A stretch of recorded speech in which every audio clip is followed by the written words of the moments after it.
DJ from Vanity TV. First off, congratulations on your success with the USA basketball team. My question is regarding that. You've had a lot of chances and time scouting with that team. How do you think that's helping your second half of the season personally? Yeah, certainly it was an unbelievable opportunity, and you're with USA Basketball in a cycle. So after the 20 Olympics, which were actually played in 21, it's been an unbelievable journey from mini training camps to opportunities in qualifying events to the gold medal in the World Cup. I've been with that team since the 21 Olympics, and it's just been a truly humbling opportunity to be with them, including the qualifying tournament where I was actually on the bench because the college coaches weren't available. First, thank you again. Paris was an unbelievable journey when we know the pressure to try to acquire that eighth straight, gold medal for the team, and that everybody's gunning for you. It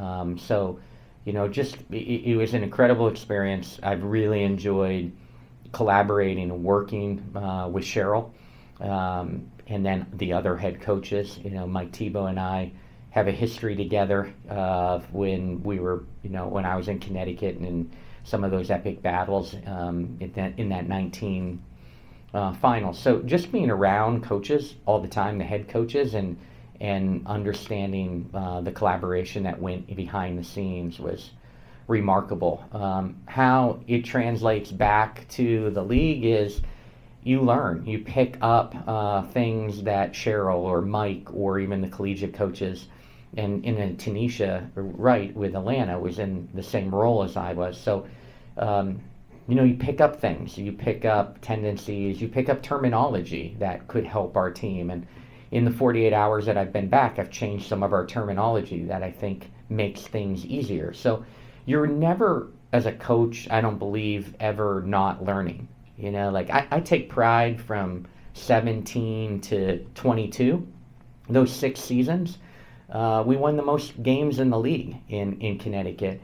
But you better still be learning. You better still be adapting. And so, I'm taking things from that experience and watching the best players in the world on how they were coached, how to help terminology to help them, actions on the floor. All that's going to benefit us these last 16 games when we have the opportunity to practice and implement some of the things that I feel really correlate back to our team.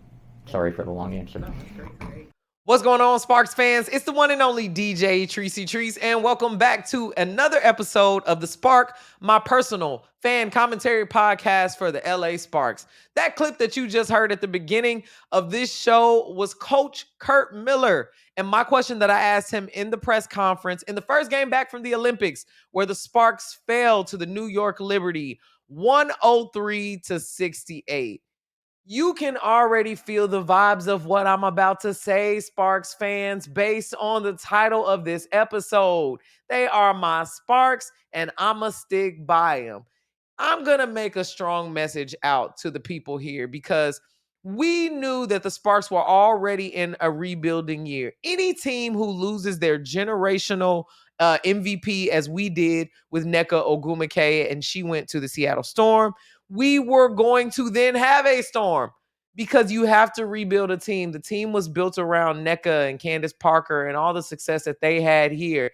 LA is known for winning basketball, and it's okay that right now we're not in that place. My question to you, though, is where are my real Sparks fans at? You can ask more of the team, but also recognize where we are and continue to stick by your team no matter what. We are 10th in the WNBA right now. Granted, not where we need to be. That's not in playoff contention, but that doesn't mean that things can't rapidly change because the most successful teams in the WNBA are the most healthy teams overall. We have an overwhelming amount of hardship that Coach Miller talked about. Lexi Brown was out this game. Ari McDonald was out this game. Steph Talbot was out this game. And of course, Cameron Brink was out. So we only had 9 active players. And we played the New York Liberty, the number 1 team in the WNBA right now. The runners up to a WNBA championship last year, y'all. It was going to be tough. True, they didn't lose at this magnitude of margin. 35 points is the highest that we've lost to the New York Liberty this year. The first 2 losses were, I believe, 7 and then 13 points or something like that. It was close. It was more of a competition. Those 2 games were on the road. This was a rough home loss. The players are shook up about it. Coach Miller is shook up about it. There's nothing any of us can do about it when you have this unsurmountable amount of injury. I'm not making any excuses. I understand that there are no moral victories in basketball, as everyone in the press room says. But there comes a point where criticism doesn't even make sense in some areas because you fundamentally understand where your team is. True, the effort wasn't where the team wanted it to be. The Olympics had passed. Some of them, the whole team wasn't together like everybody else in the WNBA. So again, no judgment there on people who are like, well, everybody had the same struggle. I don't believe in subscribing to the struggle Olympics. And again, my specific stance is those are my Sparks. I'ma stick by them. You're not gonna hear me talk bad about them. So on my show, the LA Sparks Weekly Show, we had a round table where we got all the journalists together. Shouts out to Jackie Ray, Edwin Garcia, and Elam Squared for just coming on the show and talking to us because they are in the room with us. They're giving us their predictions. They write for different media outlets, and nobody believes in us. Nobody believes in us. I sounded crazy saying, I think the Sparks can make a playoff run. I will not give up hope until all options are exhausted. That's how I operate as a Sparks fan. You can choose to operate any way you want to operate, but I'm going to stay locked in with my girls. I don't got nowhere to go. I don't got nowhere that I want to be. I want to be a Sparks fan. I've been a Sparks fan. So right now, it's tough.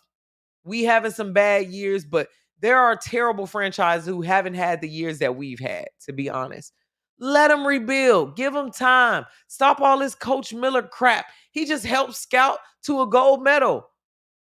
He knows what he's doing. You have to rely on the pieces that you have. We had a number 2 draft pick who unfortunately injured herself.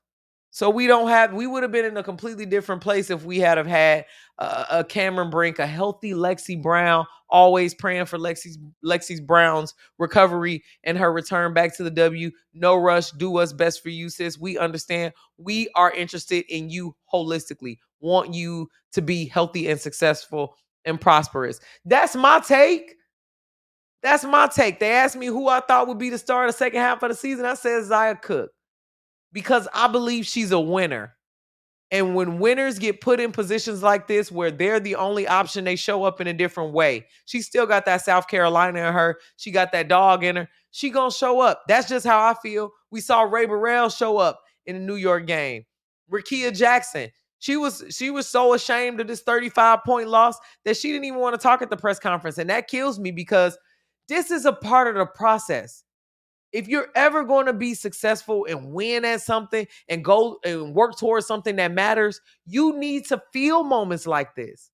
Because how else are you going to build the grit, the character, all of the things that are necessary to push through to that next level? We've got a young team. We've got a learning team. We're being led by De'Erica Hamby, who's a champion globally. Bronze medalist, Olympian. She didn't even know she was going to be at the Olympics at the beginning of the year. Huh? Stop playing. Like you have to let some things form. And some people are impatient. They want to just come and see the winning games. I want to see the losses turn into wins. That's me. That's who I am. And that's me getting off my soapbox. So right now I'm saying the Sparks are 6-19 on the season. We'll get a great draft pick. We'll get some people in free agency. We'll bank on assistant coaches and coach developing the players over time. Leah Rue is only going to get better with time. De'Erica Hamby is becoming more and more of the leader that we all knew she could be, but above and beyond, queen of the double-double. She right up there with Asia Wilson and Stewie with the double-doubles. That's me getting off my soapbox. Winning basketball is coming back to LA. But once you pick another side, don't come back over here. That's just me. You can go over there and abandon ship if you like, but real LA Sparks fans are going to be here.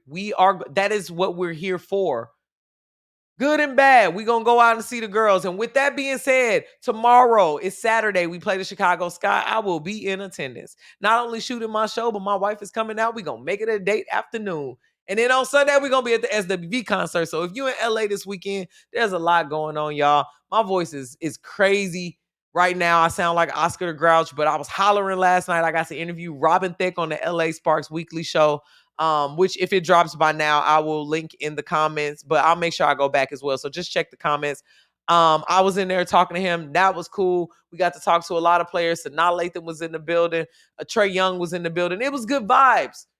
We're still we're Hollywood over here. So don't listen to that chatter online with all this Sparks hate. None will be tolerated on over here. I pick this side. You pick somewhere else, go back there. It's DJ Treacy, y'all, and thank you so much for listening to another episode of The Spark. If you want to follow me and see what I'm talking about on social media, you can follow me at DJ TRICEY.